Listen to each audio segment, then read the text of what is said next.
कहते हैं कि इंसान गलतियों का पुतला है, उससे अक्सर गलतियां हो जाती हैं। लेकिन कई बार ऐसा होता है कि इंसान गलतियां नहीं करता, बल्कि खुली आंखों से जानते हुए भी गलती कर बैठता है। और आजकल तो लोग बैठे बैठाए मुसीबत को बुला लेते हैं, यानी कि मुसीबत खुद उनके ऊपर नहीं आती। कई बार तो इंसान खुद चलकर मुसीबत के पास पहुंच जाता है और मुसीबत में फंस जाता है। ऐसा ही एक मामला निकल कर आया है, जहां पर एक शख्स अच्छा खासा व्यापारी होता है और एक महिला टीचर के चंगुल में फंस जाता है और उसके साथ अनैतिक संबंध भी बनाता है। उसके इश्क में इस कदर डूबता है कि दुनिया में तो रुसवाई होती है, उसका बिजनेस भी डूब जाता है और उसको लाखों रुपए का नुकसान भी हो जाता है। और उसकी एक गलती ने उसके पूरे जीवन को तहस नहस कर डाला था। अगर वो बिजनेसमैन थोड़ा सा भी दिमाग से सोचता तो शायद ये इतनी बड़ी गलती कभी नहीं करता और ना अपनी ज़िंदगी तबाह करता, ना अपने खुद के बिजनेस को तबाह करता और ना ही वो समाज में रुसवा भी होता। लेकिन उसने गलती की और उस गलती का उसको इतना बड़ा खामियाजा भुगतना पड़ा।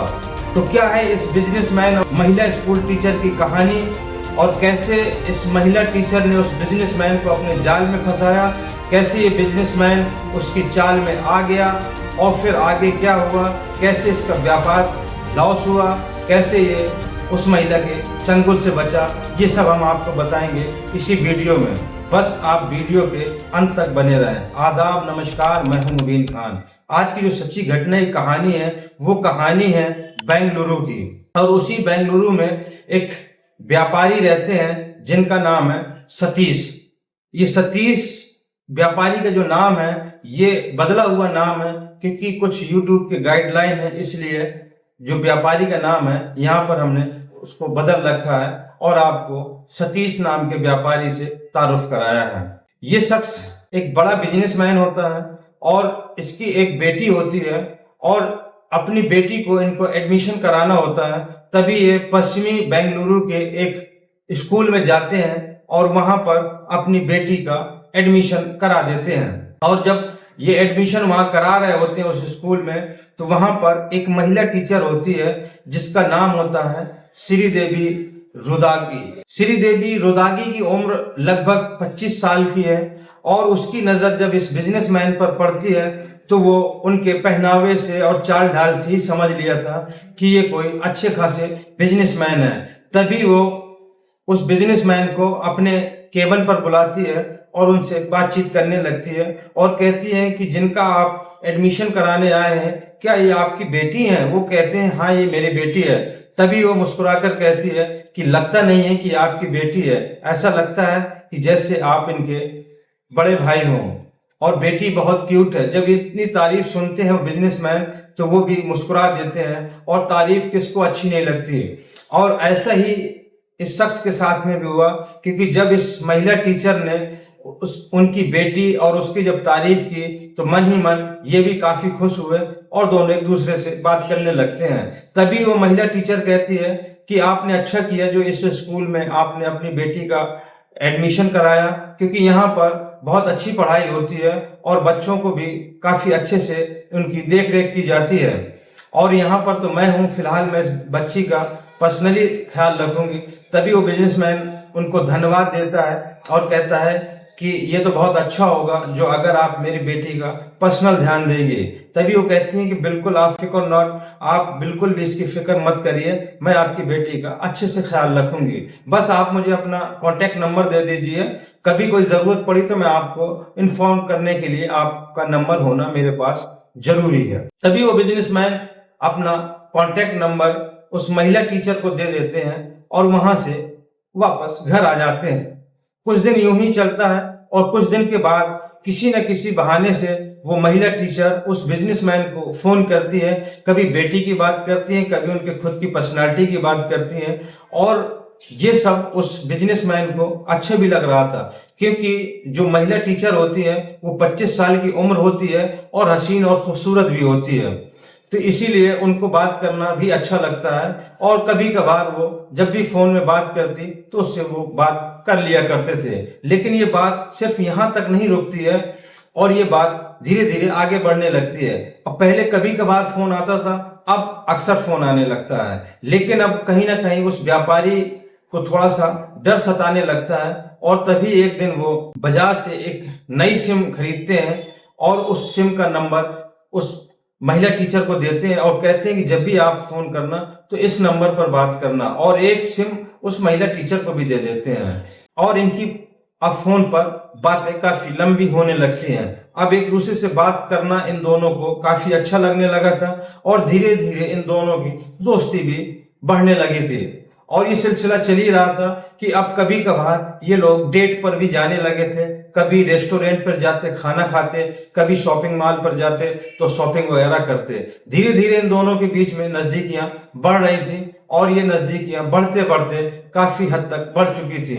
और एक दिन ये एक होटल पर जाते हैं, वहां खाना खाते हैं और खाना खाने के दौरान ही धीरे धीरे वो महिला टीचर उस व्यापारी को अपनी तरफ उकसाने लगती है, यानी कि आकर्षित करने लगती है। और वो समझ ही नहीं पा रहे थे कि मैं क्या करूं क्या न करूं, और जैसा वो महिला चाहती थी वैसा ही वो आगे बढ़ जाते हैं और उसी होटल पर एक कमरा बुक किया जाता है और फिर इन दोनों के बीच में शारीरिक संबंध बन जाते हैं। अब शारीरिक संबंध बनना था कि धीरे धीरे महिला अपना मुखौटा खोलने लगती है, यानी कि जो उसने दिमाग में पहले से प्लान कर रखा था, धीरे धीरे उसकी फितरत अब जाहिर होने लगती है और धीरे धीरे उस व्यापारी से पैसा खींचना शुरू करने लगती है। उस व्यापारी को कोई फर्क नहीं पड़ता क्योंकि वो अच्छा खासा व्यापारी था। उसे लगा कि मेरी अब नई नवेली गर्लफ्रेंड है और जवान भी है, खूबसूरत भी है, तो इतना खर्चा तो बनता है, और वो खर्चे से उसको मना नहीं करते। लेकिन दिन ब दिन जैसे जैसे दिन गुजर रहे थे वैसे वैसे उनके उस महिला टीचर के खर्चे बढ़ रहे थे और डिमांड भी बढ़ रही थी। लेकिन वो व्यापारी उसके इश्क में ऐसा मुब्तला हुआ कि अब उसको उसकी आंखों में डूबना पसंद था और अब उसको भी उसके बिना चैन नहीं पड़ती थी। जब भी उसको मौका मिलता तो फोन करके उसको बुलाता और कहीं ना कहीं मिलते और फिर दोनों आपस में शारीरिक संबंध बनाते और अपनी वासना की आग को बुझाते। और जब वासना की आग से तृप्त होते और बस थोड़ी ही देर बाद में किसी न किसी चीज की वो डिमांड रख देती और वो हंसते हुए उसकी डिमांड को पूरा कर दिया करते थे। अब ये सिलसिला डिमांड का बढ़ने लगा था और देखते ही देखते उस महिला टीचर ने इस व्यापारी से लगभग 4.5 लाख रुपए खींच लिए थे। अब जब उसकी डिमांड बढ़ने लगी और एक जाहिर सी बात थी कि जो आकर्षण था अब वो भी कम होने लगा था, क्योंकि शुरू में तो व्यापारी काफी आकर्षक था उसके महिला टीचर के बारे में, लेकिन जब इनके कई बार बीच में संबंध बन गए तो कहीं ना कहीं अब उसको अपने पैसे की फिक्र होने लगी थी और अब उसको लगने लगा था कि कहीं ना कहीं ये महिला मुझसे पैसे खींच रही है। अब जैसे ही उसने थोड़ा सा दूरियां बनाने की कोशिश करी तो वो महिला उसके पास जाने लगी और उसको अब दबाव बनाने लगी थी, और दबाव बनाने के साथ साथ एक दिन उससे 15 लाख रुपए की डिमांड कर डाली। जैसी ये रकम व्यापारी ने सुनी तो व्यापारी शॉक्ड हो गया और उसने इसको फिलहाल देने से मना कर दिया और कहीं ना कहीं इससे अब दूरियां बनाने लगा था। लेकिन वो महिला ने पहले से ही सब कुछ प्लान तय कर रखा था और इसीलिए वो उसका इतनी आसानी से पीछा छोड़ने वाली नहीं थी। जब ये काफी दिन व्यापारी उस महिला टीचर से नहीं मिले तो एक दिन ये व्यापारी के घर जा पहुंची और उनसे 50,000 रुपए उधार मांगना शुरू कर दिया, क्योंकि घर वालों फैमिली के सामने उसको ऐसा दर्शाना था कि जैसे ये उनकी बच्ची की महिला टीचर है और इनको जरूरत है और 50,000 रुपए उधार मांग रही है। फिलहाल किसी तरीके से दबाव बना के उस व्यापारी से 50,000 रुपए वो वहां से ले आती है। अब इसी दौरान क्योंकि इस व्यापारी एक तो इस महिला टीचर के इश्क में ऐसा मुब्तला हुआ था कि अपने बिजनेस पर भी ध्यान नहीं दे रहा था और काफी पैसा इस महिला पर भी लुटा चुका था, इसीलिए अब इसका व्यापार भी धीरे धीरे डगमगाने लगा था और एक तरह कहिए कि उसका व्यापार खत्म हो गया था। इसीलिए अब वो यहाँ से गुजरात जाने की तैयारी करने लगते हैं और तभी ये मार्च के महीने में उस स्कूल में जाते हैं अपनी बेटी का ट्रांसफर सर्टिफिकेट लेने, यानी कि टीसी लेने। और जब ये वहां टीसी लेने जाते हैं तभी वो महिला टीचर उस व्यापारी को अपने केबिन पर बुलाती है। और जब वो केबिन पे जाते हैं तो वहां पर पहले से 2 शख्स मौजूद होते हैं, जिसका नाम होता है गणेश काले, जिसकी उम्र लगभग 38 साल की है, और दूसरा व्यक्ति सागर होता है जिसकी उम्र 28 साल होती है। अब गणेश काले उसको एक लिफाफा देता है और कहता है देखने के लिए। जैसे ही वो व्यापारी उस लिफाफे को खोलता है और देखता है कि उस महिला टीचर के साथ में उसकी कुछ न्यूड फोटो होती हैं।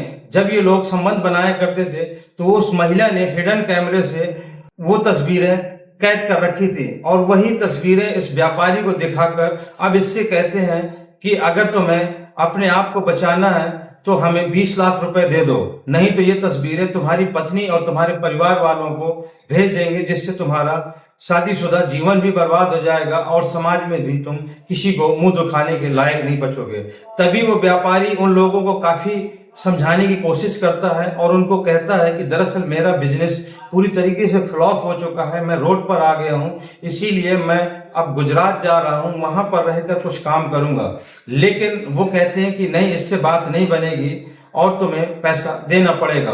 और इसी तरीके से दोनों के बीच में काफी कहा सुनी होती है, लेकिन वो ना तो महिला टीचर ना ही उसके जो 2 लोग बैठे हुए थे वो किसी प्रकार की बात सुनते हैं। और नेगोशिएशन करते करते इन दोनों के बीच में 15 लाख रुपए में बात तय हो जाती है। तभी 1,90,000 वो व्यापारी वहीं पर ही अपने फोन से ट्रांसफर कर देता है और बाकी की रकम बाद में देने को कह के वहां से चला जाता है। लेकिन जब कुछ दिन वो पैसे नहीं देता तभी वो महिला फिर एक बार फोन करती है 17 मार्च 2025 को और कहती है कि अब वो 1,90,000 रुपए तुमने दिए थे, अब उसको छोड़ के तुम्हें 15 लाख देने पड़ेंगे, जिसमें 1-1 लाख रुपए गणेश काले और सागर के हैं और 5 लाख रुपए इस पर एक कोई पूर्व अधिकारी है उसको देना पड़ेगा और 8 लाख रुपए मुझे, यानी कि टोटल 15 लाख रुपए तुम्हें फिर से देने पड़ेंगे और 1,90,000 रुपए अब तुम वो भूल जाओ। तभी वो परेशान हो जाता है और फिर वो सोचने लगता है कि मैं क्या करूं क्या ना करूं। तभी वो पुलिस स्टेशन जाता है और पुलिस को सारी कहानी बताता है। जैसे ही पुलिस को सारी कहानी बताता है, पुलिस एक्शन में आ जाती है और उन लोगों की तलाश जारी कर देती है और इस केस की छानबीन भी करना शुरू करती है। लेकिन वहीं पर एक चौंकाने वाली बात ये होती है कि जब पुलिस इस केस की छानबीन करती है तो पता चलता है कि इस केस में जिसके नाम से 5 लाख रुपए लिए जा रहे थे ऐसा कोई पूर्व अधिकारी होता ही नहीं है, बल्कि ये गणेश काले और सागर और ये महिला टीचर ही होती हैं, जो कि जिसका नाम श्रीदेवी दुदागी है। सिर्फ 3 लोग ही होते हैं और पूर्व अधिकारी के नाम से 5 लाख रुपए जो मांगे गए हैं इस केस में ऐसा कोई व्यक्ति ही नहीं होता। तभी पुलिस इन तीनों को अपनी हिरासत में ले लेती है और हिरासत में लेके इनको 14 दिन के लिए न्यायिक हिरासत में भेज दिया जाता है। तो दोस्तों, ये थी आज की सच्ची घटना की कहानी। ये घटनाक्रम सुनाने का मकसद किसी को आहत करना या किसी को परेशान करना नहीं, बल्कि आप लोगों तक सच पहुंचाना और आप लोगों को जागरूक करना है। तो दोस्तों, अगर इस व्यापारी ने अगर जरा सी भी समझदारी दिखाई होती और उस महिला टीचर के झांसे में नहीं आता तो ना ही इसका पैसा बर्बाद होता और ना ही इसका बिजनेस बर्बाद होता और ना ही ये समाज में रुसवा होता। लेकिन इसकी एक गलती की वजह से काफी कुछ अपना नुकसान कर बैठा। तो दोस्तों, कैसा लगा ये वीडियो? अगर ये आपको वीडियो अच्छा लगा हो तो ज्यादा से ज्यादा लाइक करें, कमेंट्स करें और अगर मेरे चैनल पर नए हो तो ज्यादा से ज्यादा चैनल को सब्सक्राइब करें और अगर फेसबुक पर देख रहे हो तो पेज को फॉलो करें। मिलते हैं अगली कहानी में नई वीडियो के साथ, लेकिन कमेंट्स करके अपनी राय जरूर दें और ये भी बताएं कि आप ये वीडियो कहां से देख रहे हैं। जय हिंद।